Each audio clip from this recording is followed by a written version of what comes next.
Hello Person 6, hello friends et bienvenue sur À vous la parole. Alors jour numéro 13 de challenge, 40 jours dans le désert. Donc voilà, on a rajouté dans notre challenge des légumes. Voilà, c'est fait. Donc voilà ce que j'ai mangé aujourd'hui. Regardez. Feuilles de manioc et manioc. Enfin. Un peu de solide là. Un peu de légumes mais un peu de solide.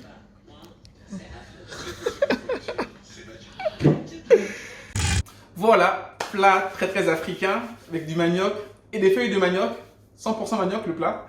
Donc voilà, c'était super sympathique de commencer à manger d'autres choses que des fruits et des noix. Ça commençait après 12 jours d'affilée, ça commençait à peser vraiment. Voilà, donc c'était super de pouvoir manger ça. Par contre, on continue le challenge, hein. On n'arrête pas de manger que des légumes, des fruits et des noix. On va passer à autre chose dans 40 jours. Hein. Là, on n'arrête pas. Je pense qu'avec ça, on peut tenir jusqu'à la fin du challenge, j'espère. Qu'avec de la laitue, des tomates et tout ça en fait en salade, ça va pouvoir m'aider à manger autre chose que des mangues, que des ananas, que de l'ananas, voilà, que tout ça. Ok? Donc aujourd'hui, on avait prévu de parler de quoi? Vous vous rappelez? Non? Ben, on a prévu de parler de la suite du passage de Matthieu 5. Verset 13, on a vu, vous êtes le sel de la terre. On a parlé hier du sel de la terre, donc on disait que le sel, c'était ce témoignage du chrétien là où il est, qui donne de la saveur, parce que le sel dans un plat, on ne sait pas s'il y a du sel ou pas. Quand on le goûte, on sait qu'il y a du sel et que c'est très bon d'ailleurs. Et en fait, on a vu que c'était ce témoignage du chrétien qui n'est pas forcément un témoignage ostentatoire, mais par les actes qu'il va poser, on va voir qu'il y a une différence. Marquez la différence quand vous êtes le sel de la terre. D'accord?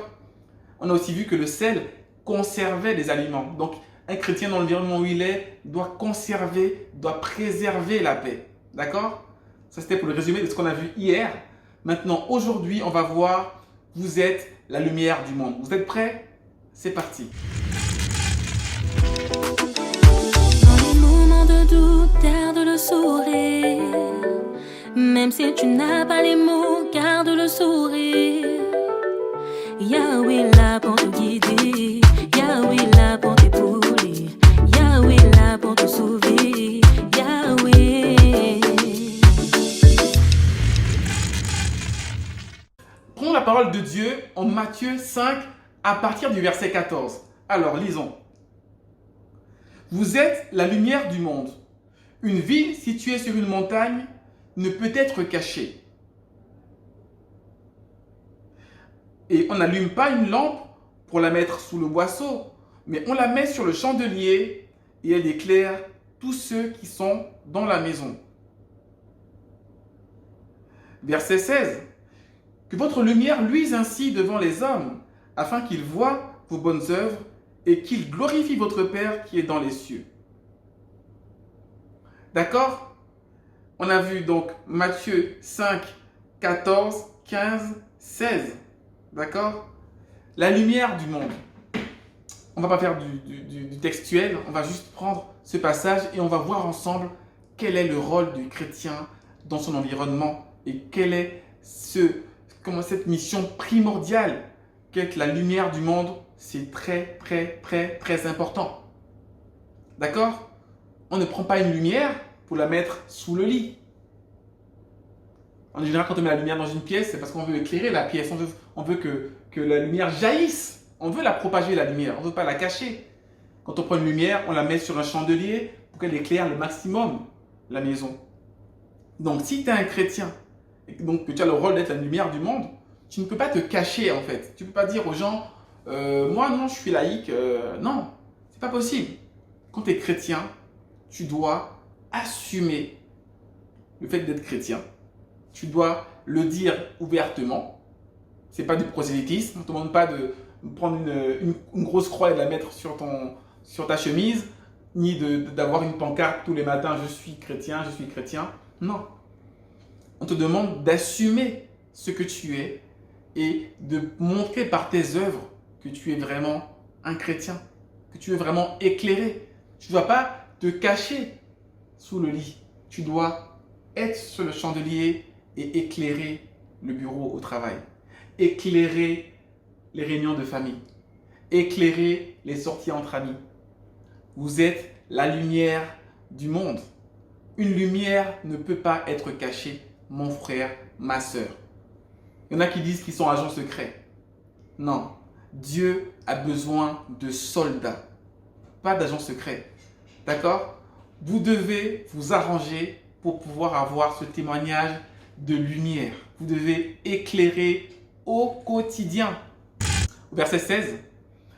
Que votre lumière luise ainsi devant les hommes, afin qu'ils voient vos bonnes œuvres et qu'ils glorifient votre Père qui est dans les cieux. Ça veut dire que par vos œuvres, les gens vont glorifier Dieu. Les personnes qui ne croient pas en Dieu, en voyant votre vie, en voyant votre joie, en voyant votre témoignage, ils vont glorifier Dieu, sans même le connaître. D'accord? Notre vie, notre témoignage est important pour les inconvertis. Parce que c'est par le fait qu'ils aient vu la vie d'un chrétien qu'ils vont pouvoir se faire une idée par rapport au christianisme finalement.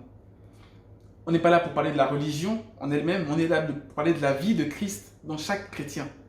Si les hommes voient un chrétien qui fait des blagues déplacées, des blagues sexuelles, des blagues racistes, des blagues que sais-je encore, ils vont être impactés par cela. Et je vous assure que 50% des personnes qui aujourd'hui ne veulent pas entendre parler de Dieu, ni de l'Église, ni de Christ, c'est des personnes qui ont vu des chrétiens avec un mauvais témoignage. Ces personnes-là sont très difficiles à convaincre, sont très difficiles, même pour échanger avec eux sur le sujet, tout de suite ils vous disent non. Allez, je ne veux rien entendre, je ne suis pas intéressé, j'ai vu ce que c'est un chrétien et ça ne m'intéresse pas. Notre rôle, frères et sœurs, est très important. Il n'est pas à prendre à la légère.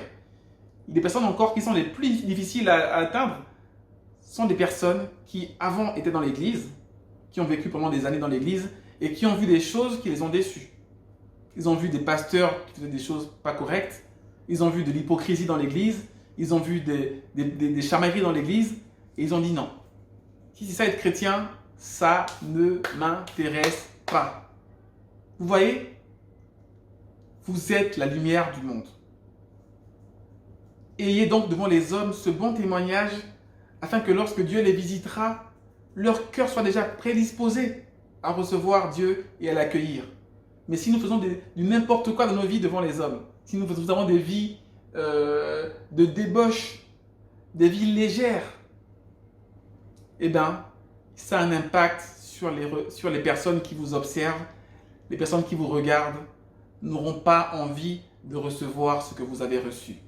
Par contre, si vous êtes le sel de la terre et la lumière du monde, si votre témoignage montre une joie, une sérénité, une confiance en Dieu, si tout cela est dans votre vie très manifeste, les gens auront envie de connaître, ils auront envie de comprendre ce qui vous anime, ils auront envie de savoir quelle est l'œuvre que Dieu est en train de faire dans votre vie.